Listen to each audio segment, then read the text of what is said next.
y'all. Hey, it's your favorite faith coach over here to talk with T. Let's get into it. Can you find love in your 50s? Sure you can. Can you find T? Can I find love in my 50s? I'm glad you asked, because I found love in my 50s. I'm trying to get this out real fast. The backdrop of the story, I got to stay like this because the sun's sunning. The backdrop of this story is beautiful out here. The backdrop of the story, before I got with my fiance, and I call him my mister. That's what I refer to him. So when I talk about him, you'll hear me say my mister. So we've known each other since 1984, right? 9 years ago, we were at a party. A mutual friend of ours had a party. So back in the days when we were kids, we hung around the same people. And we grew up together. Not tight, like growing up together to me is people that live on your block and stuff.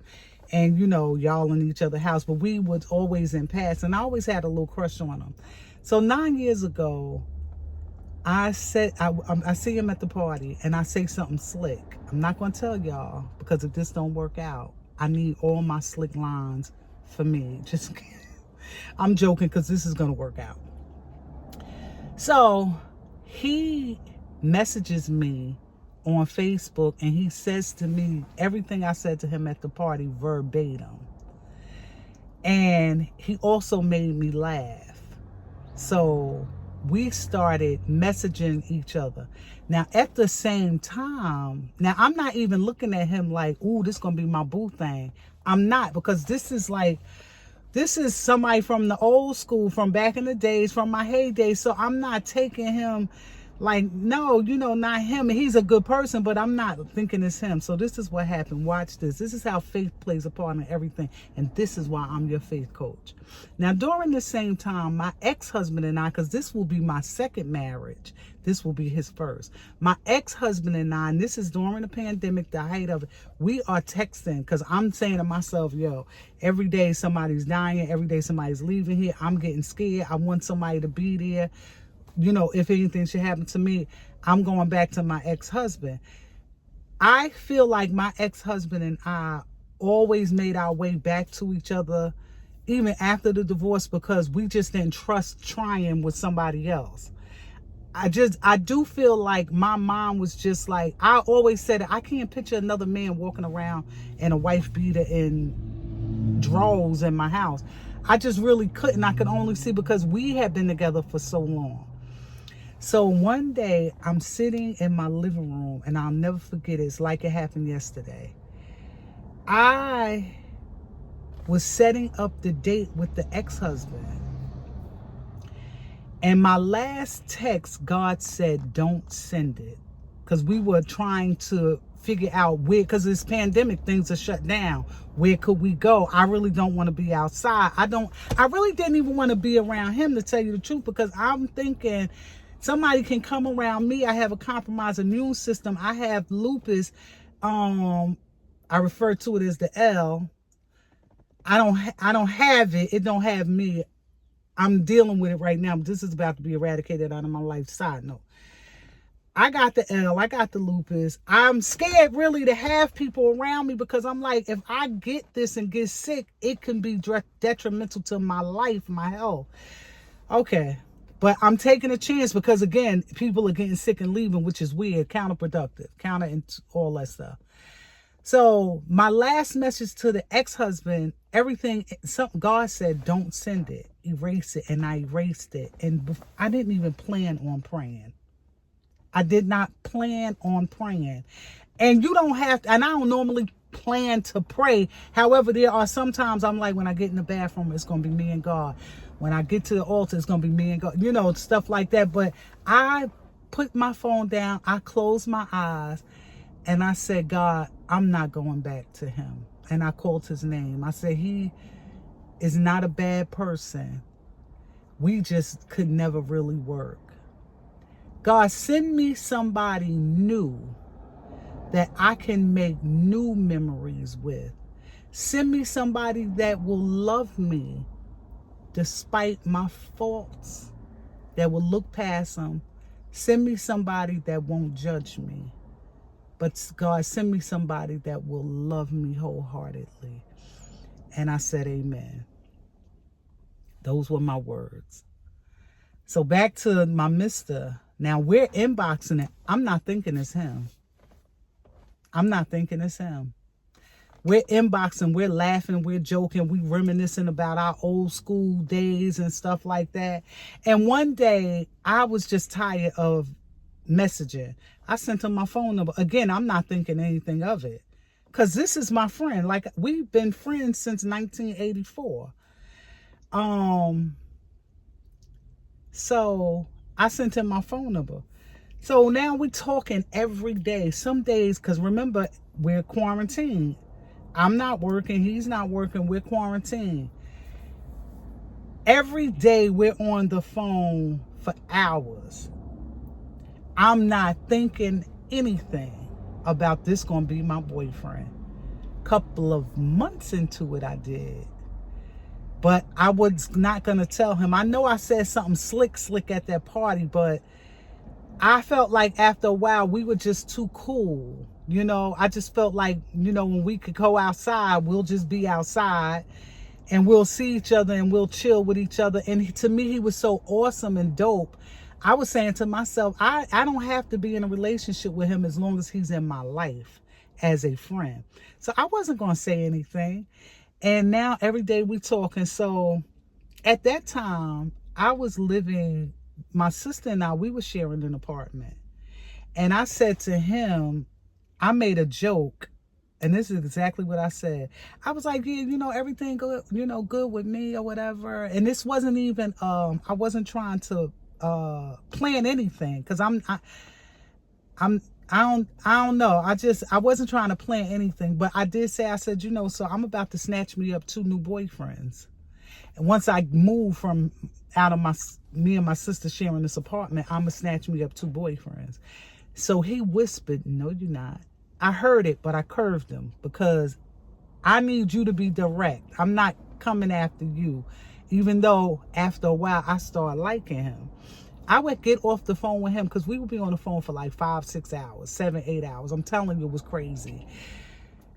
When you know a person one way just from hanging out, but you get to talk to them. So I like to say our relationship, if it was a show, a TV show, it would be a combination of 2. Love is Blind and 90 Day Fiance. I say Love is Blind, even though we knew what each other looked like. The thing was, we just spent a lot of time talking like they do on that Netflix show, which is good. Season 7 got me. Season 7, pause for a second, has me on a spiritual, I'm not a spiritual, on an emotional roller coaster. Back to my topic. Can you find love after 50? Absolutely can. So, you fast forward. The new year is rolling around. Again, we're on the phone all day, every day. And we were talking all day that day. But it felt different. It really did feel different. I was feeling more of the warm and fuzzies. Again, like I said, Love is Blind, they behind in the pod.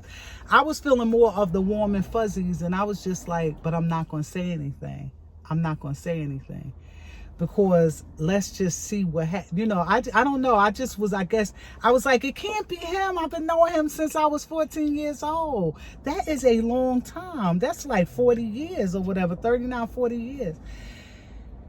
And New Year's Eve, he said to me, I guess this was 2020. Yeah, this was 2020. 2020. Yeah, he said to me, I said before in other videos, I have a good memory. I just suck at chronological timelines. He said to me, you want to be my girlfriend? And everything in me was like, thinking, don't mess up a good friendship. Don't mess up a good friendship. My head said, don't, T, no T, no T, don't mess up a good friendship, because he'll stay your friend forever. But if you mess up if this friendship get messed up in a relationship, then he may not be your friend and he may not stay in your life.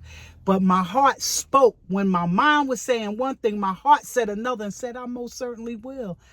Next thing you know,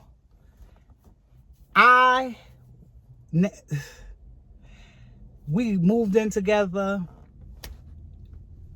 I had reservations, even though I knew him. At a point in time, it's getting hot. I got the window up because I'm outside. I'm in the studio, y'all. Whole crew, I'm in the studio. I'm in the studio. And it's getting hot in the studio. So after a little while, prior to us moving in, we're going to look for an apartment. You know, it was crazy because I was having that euphoria, but then at the same time, my head was like, no, what if, and then my mom, God rest her soul, in the beginning, and my mother was good on relationship advice and stuff. So in the beginning, she was saying, nah, she didn't know. But once she started seeing us interact with each other, on her deathbed, she told me, that man this is exactly what she said. She said, that man loves your last year dirty drawers, but he loves your last. She said, you don't let nothing come in between y'all. Can I tell you that this man gives me the things that I need emotionally? This man came and healed parts of me that was jacked up, that other people damaged. I took a chance on an old friend. I always tease him and say, a simple friend request, now we're about to get married. So we had been together a few years before he proposed. In the beginning of us living together, remember, this is two people who they're learning each other, and he is so patient. He would say, we're still learning each other. And he would say, I'm not going nowhere. Because at some points, I think I was subconsciously trying to sabotage it. Because I was feeling like it was too good to be true. Now, this man, he loves on me in a way that he can. So I don't get roses. I don't get flowers. But I get sneakers and earrings and watches and money, and I get loved on and hugged on, and he gives me I have such a sense of security with him. I'm safe. I'm safe with him. I know without a shadow of a doubt, I'm safe with him. And I'm so grateful.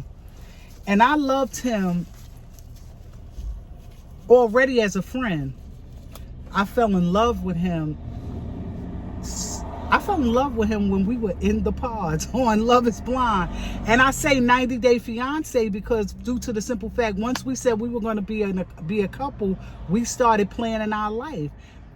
And that was fast. But I also felt like at my age, y'all don't come for me in the comments saying I wouldn't have never did that. Maybe you wouldn't have. But I did, and it worked. And this man loves me. And he will do anything to make me happy. He has exceeded my thought process on what a relationship at this stage in the game would look like. I didn't even know that there were some things that I wanted. I didn't even realize. My glasses are just for like readers, and I use them but I wanted to move my car up. He gives me these things that like I didn't even, his patience with me is something amazing. And he loves me so much, and he tells me every day that he loves me. He is amazing. I wouldn't trade him I wouldn't. Sometimes I look at him And in my mind, I'm calling him by his nickname that we called him when we were kids. And I look at him and I just be like, dag, I ended up with, and I say the nickname, and I just look at him and I smile. Can you find love in your 50s? You can find love anytime. I took my relationship status to God. I was about to go back to my ex-husband. That wasn't going to serve me because that was like 4 years ago. We would be broken up again. This man never left me. No matter how crazy I can get sometimes, even when my insecurities kick up, he reaffirms and he shows. And when I tell you, this man, he's so thoughtful, from big things to small things. I can say something as simple as, I'm snacking on something like this now. I don't know why. But I can say, I could be in the house and just say, you know, I want one of those coconut bars. And I'm just saying what I have a taste for. He comes back with it. Something small, right? But it's the thoughtfulness. He could be outside shopping for himself, buying himself jeans and sneakers, and he comes back with every time. I don't care what store he go in.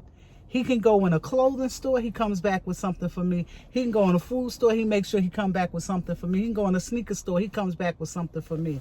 And I extend the thoughtfulness back because I love him. And I see it's nothing he won't do for me. So it's nothing I won't do for him. And we're making this work. And when he got down on one knee and proposed, and he said, girl, I love you. He said, I told you from the beginning, I'm not going anywhere. He said, will you marry me? I had my Tom Fords on. No, I didn't have those on. I had another pair of shades on. I think I had my Gucci shades on. But I should have taken them off because my eyes were just, and my glasses were catching it. Because the words in and of itself, and he did it with just us. But let me tell you this. The day he proposed, I knew he was. I knew he was going to propose. I walked out of my bathroom that day and I said, today is the day. He going to propose today. I just had this gut feeling, I promise you. Or maybe that was God dropping it on me. So what I did was, we were going to a party. Well, he told me we were going to a party. I made sure I got cute. All right? Because I said when they take pictures and I go to post them, and people said that you were picture ready because I had a feeling. So I'm going to wrap this up. Can you find love in your 50s? You absolutely can. I did, and you can. So my single sisters, if love is what you want, love is what you get. Go to God with it. I told God I wanted somebody that was going to love and protect me, and that's what I got. And I'm so happy, and I'm so grateful, and I cannot wait to be his wife. I really can't. We are having a destination wedding because that's what I wanted. He said if it was up to me, we would go to the courthouse. I know we would, but not, no. Do I look like a, no. Do I want to feel like a princess. I want to feel, special. And he said, because that's what you want, baby, that's what you're going to have. So this video was a little longer than 10 minutes because I couldn't wrap up my little love story, and I hope I did it justice, because I'm telling you, this man puts a smile even when he getting on my nerves, and I think it's different in your 50s. You're not, I know for me, and even for him, I'm like, it's just different. It's just like, I just want somebody in the second phase of my life, and I ain't trying to do nothing to mess it up. And I know, I really believe in my heart of hearts, that's how he feels. So I tried to block this sun, and look at me. Let me get out of here, y'all. And I'm going upstairs to spend time with my mister. So say that prayer. Put out there what you want. God can do exceedingly and abundantly above whatever you think or ask. You just have to trust him. Everybody might not want to be in a relationship at this stage in the game. I'm one of those persons that I like doing life with somebody. I don't like having to worry and think about every absolute thing. I have somebody that's like doing the thinking, Well, at least I let him think he's doing the thinking. May the Lord watch between me and thee while we're absent one from another. Until next time, later, y'all.